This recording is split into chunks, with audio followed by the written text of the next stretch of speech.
Sabe, a aplicação de defensivos na agricultura muitas vezes parece que é feita na base do palpite, né? Mas e se eu te disser que existe muita ciência por trás disso? Nessa análise, a gente vai mergulhar fundo na tecnologia que está transformando a incerteza em pura precisão para garantir que cada gota vai exatamente onde precisa, com o máximo de eficiência. Então, vamos lá. Esse aqui é o nosso roteiro. A gente começa desmistificando essa história de bico ideal, depois a gente passa pela evolução da precisão, explora a nova fronteira dos drones e, olha só, vamos ver que o sucesso vai muito além da máquina. E, por fim, damos uma espiada no que vem por aí, no futuro da aplicação. Bom, começando pelo começo. Na tecnologia de aplicação, tem uma pergunta que todo mundo faz, mas que talvez esteja levando todo mundo para a direção errada. Vamos entender por que focar só no bico, só no hardware, pode ser um grande mito. A pergunta é sempre essa: qual é o melhor bico para essa situação? Todo especialista na área já ouviu isso 1 milhão de vezes. Mas como a gente vai ver, focar no bico é a mesma coisa que tentar escolher o pneu sem nem saber qual é o carro. Não faz muito sentido, né? E aqui está o ponto crucial. A pergunta certa não é sobre a ferramenta, mas sim sobre o alvo. A gente precisa reformular o problema inteiro. Mudar o foco do o que a gente está usando para onde e por que a gente está aplicando. E tudo começa aqui. O tamanho da gota. Essa é a variável fundamental, a peça-chave de tudo. É com base na cultura, no alvo que a gente quer atingir e no produto que está no tanque que definimos o tamanho de gota ideal. Só depois disso, com essa informação em mãos, é que a gente vai escolher um bico que consiga entregar essa gota com perfeição. E essa busca incansável pelo controle da gota nos leva, naturalmente, à evolução da precisão. A história toda dos pulverizadores é basicamente uma jornada de 3 grandes gerações, cada uma delas tentando dominar essa única e tão crítica variável. Essa linha do tempo aqui ilustra isso de uma forma muito clara. Essa progressão da inovação. Dá para ver direitinho como cada nova geração de pulverizadores foi pensada para resolver um problema crucial que a geração anterior tinha deixado para trás. E essa tabela resume tudo.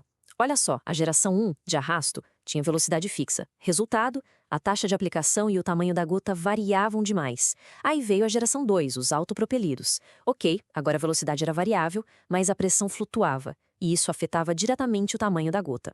O grande pulo do gato veio mesmo com a geração 3 e a tecnologia PWM, a famosa modulação por largura de pulso ou simplesmente bico a bico. Ela finalmente conseguiu travar a pressão, garantindo um tamanho de gota constante, o tamanho ideal, não importa a velocidade do trator. Agora, vamos dar um salto para a fronteira da aplicação. E aqui, a gente não está falando só de uma evolução, não. É uma verdadeira revolução na forma como a gente pensa o acesso ao campo e a escala da operação, os drones.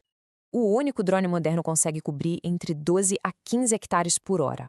Sozinho, claro, ele não se compara com a capacidade de um pulverizador terrestre gigante. Mas o verdadeiro poder dele não está na escala individual, está na agilidade e principalmente na escalabilidade do conjunto. E essa citação de um especialista resume perfeitamente o novo paradigma, a aplicação em enxame. A ideia é que a força não está mais numa única máquina gigante, mas sim no poder de um coletivo trabalhando junto. Vamos comparar os dois modelos. O pulverizador terrestre é um ponto único de falha. Se ele quebra, a operação inteira para. Fora que ele não entra em solo muito úmido. Já o enxame de drones, bom, ele oferece redundância. Se um drone dá problema, os outros continuam o trabalho. E eles entram em qualquer terreno a qualquer hora. Essa flexibilidade em janelas operacionais cada vez mais apertadas é uma vantagem competitiva enorme. Mas olha, a tecnologia mais avançada do mundo, seja um pulverizador de última geração ou um enxame de drones, é só uma peça do quebra-cabeça. Agora, a gente precisa olhar para além da máquina, para os fatores humanos e químicos que, no fim do dia, determinam o sucesso ou o fracasso lá no campo. Tem uma frase muito comum no campo que diz: o final de barra é igual curva de rio, só para tranqueira. E isso destaca um problema gigantesco e que muitas vezes é esquecido: a contaminação da máquina pelo acúmulo de resíduos.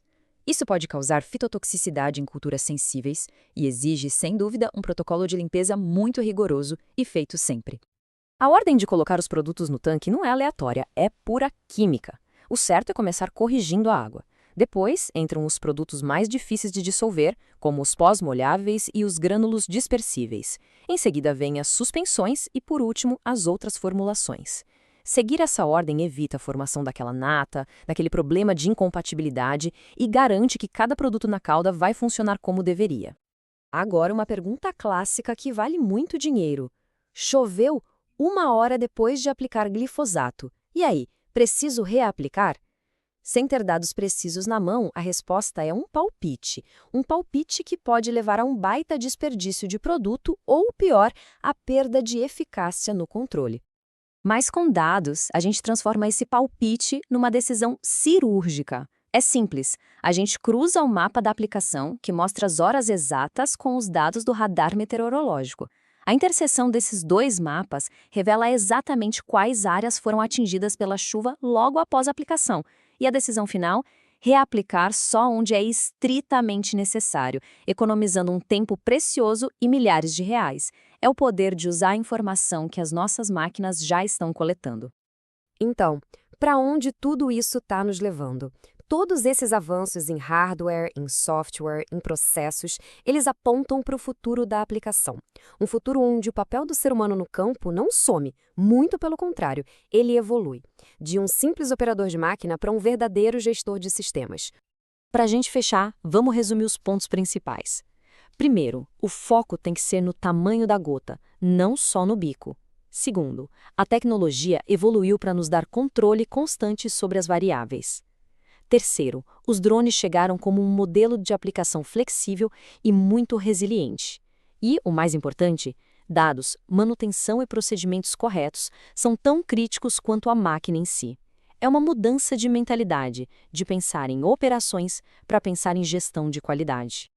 E isso tudo nos deixa com uma reflexão final, uma provocação. Com máquinas cada vez mais autônomas e inteligentes, o operador humano vai se tornar obsoleto? Ou, na verdade, mais crítico do que nunca? À medida que a tecnologia automatiza o como fazer, o foco humano se desloca para o porquê e o quando fazer, exigindo um nível totalmente novo de habilidade e de visão estratégica dos profissionais do agro.